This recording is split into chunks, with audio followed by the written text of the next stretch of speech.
이 문제가 전사가 들고 있는 무기에 의해서 서럽고 다른 공격 형태를 보이도록 해주세요. 자, 이런 문제입니다. 여기 실행이 되면 되겠죠? 우선 실행해보면 여기에서 막힙니다. 공격이란 게 지금 없습니다. 그쵸? 자,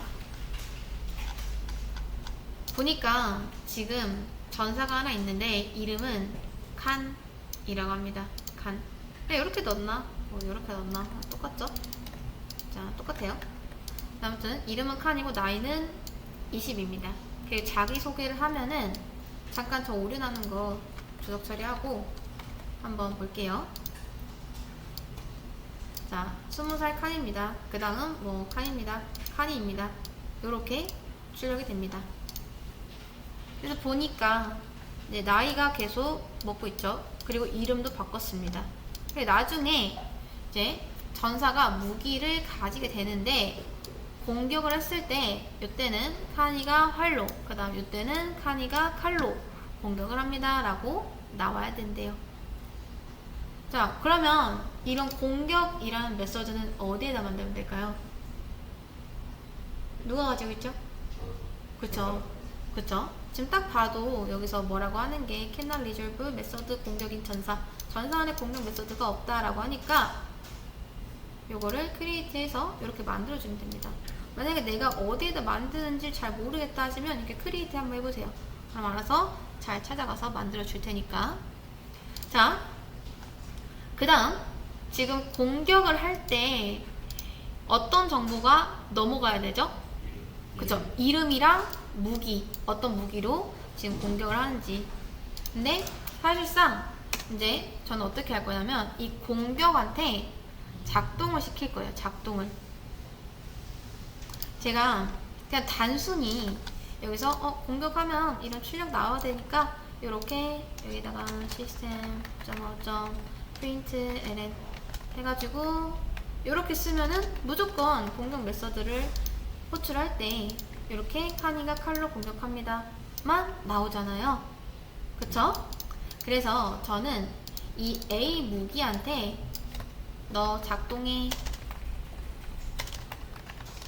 라고 말을 해줄 겁니다. 이렇게. 자, 그럼 당연히 작동이라는 게 어디에 있어야 된다? 그쵸, 무기에 있어야 된다. 그러면 나중에 칼 작동했을 때는 칼로 공격, 활 작동했을 때는 활로 공격. 이렇게 만들어지는 이 변수 안에는 칼이던 활이던 안에 뭘 품고 있어야 된다? 작동이라는 걸 품고 있어야 된다. 이렇게요.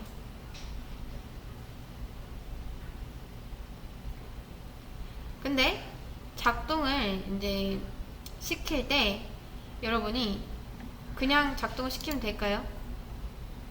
누가 공격하는지 모르죠? 그쵸?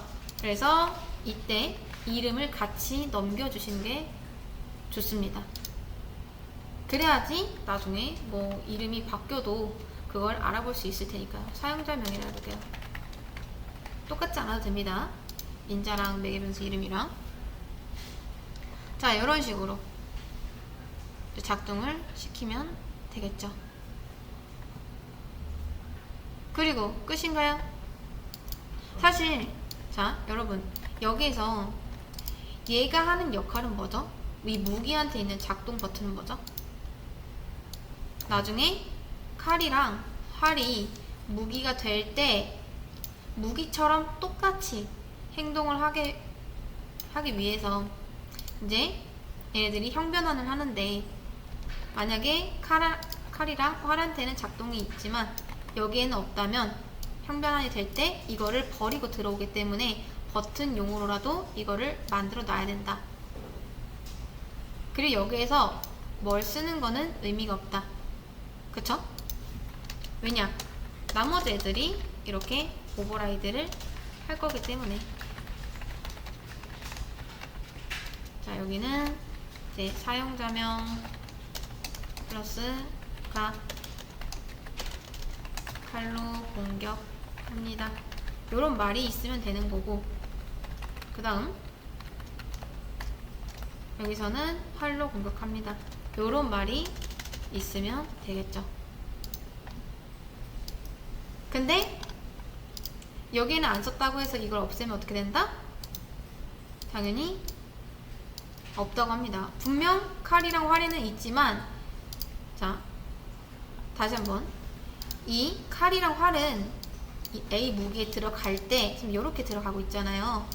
그쵸? 이렇게 들어갈 때 칼이랑 활 그 자체로 들어가는 게 아니라 저도 무기입니다 하면서 여기 들어가는 거기 때문에 무기랑 똑같아져야 돼요. 근데 무기에는 지금 뭐가 있다 없다? 없다. 그렇기 때문에 이 과정에서 무기랑 똑같아지기 위해 이거를 아예 버리고 들어간다라는 말입니다. 자바 입장에서 보면은 이렇게 생겼다.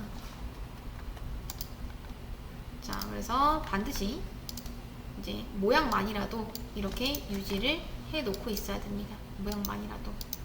그리고 이거를 문법적으로 안에 뭘 못 쓰게 막으려면은 어떻게 하면 된다? abstract를 붙여주면 된다. 그리고 abstract는 추상 메서드인데, 이 추상 메서드라는 거를 하나라도 가지게 된다면 걔는 추상 클래스가 된다. 추상 클래스.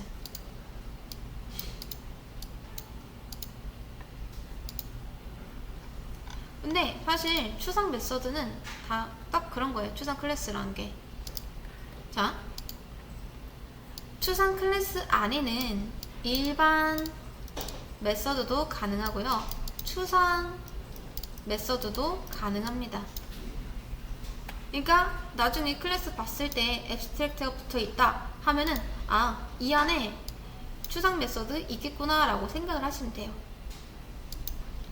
그리고 자, 추상 메서드는 자식이 뭐다? 무조건 오버라이드를 해야 되는 의무가 생긴다. 추상 메서드로 만들면요. 왜? 부모한테는 구현체가 없기 때문에 반드시 여기 자직선에서 여기 함수 바디를 만들어 주셔야 됩니다. 말 그대로 얘는 추상 메서드이기 때문에 그냥 요런 게 있을 거다라고 말만 해놓는 거나 마찬가지죠. 그리고 여기에는 자, 작동, 예를 들어 강화 이런 게 있다 치면은 추상 클래스 안에는, 그러니까 abstract로 만든 이 클래스 안에는 일반 메서드도 추상 메서드도 둘 다 들어갑니다. 근데 아예 추상 클래스, 추상 메서드만 만들 수 있는 그런 클래스가 있거든요. 그걸 이제 인터페이스라고 하는데, 인터페이스는 이렇게 씁니다. 애초에 쓰는 것부터 다르죠. 그쵸? 쓰는 것부터가 다릅니다. 네, 요거는 나중에 한번 알아볼게요. 아무튼 지금 요 추상 클래스에는 딱 그거예요. 추상 메서드도 일반 메서드도 가능하다.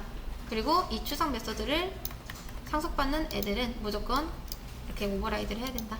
일반 메서드는 안 해도 돼요. 요런 거는 다시 강화, 요런 거는 부모한테 구현이 돼 있을 수도 있는 거잖아요. 이런 건 딱히 이제 구현이 안 해도 되는데, 만약에 얘조차도 요렇게 추상 메서드로 만들어 버리면 나머지 자식들이 무조건 쟤도 만들어 줘야 된다.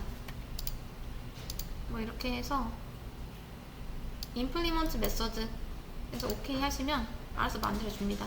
그리고 여기서 이제 골뱅이하고 요렇게 오버라이드라고 돼 있는 게 있죠. 자, 요거를 annotation이라고 합니다. annotation.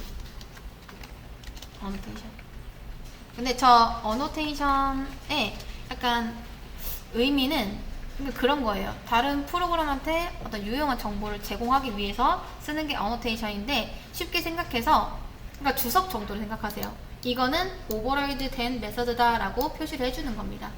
그러면 딱 봐도 여러분이 아, 얘 오버레이트 한 거구나, 이거를 빠르게 눈치챌 수 있겠죠. 이렇게만 보면은 얘가 여기서 만든 메서드인지 아니면 오버라이드가 됐는지 잘 구현이 안 되지만, 그러니까 구분이 안 되지만, 이렇게 오버라이드를 달아주면은 아, 얘 부모로부터 이제 메서드를 재정의 한 거구나 라는 걸 빠르게 파악할 수 있다.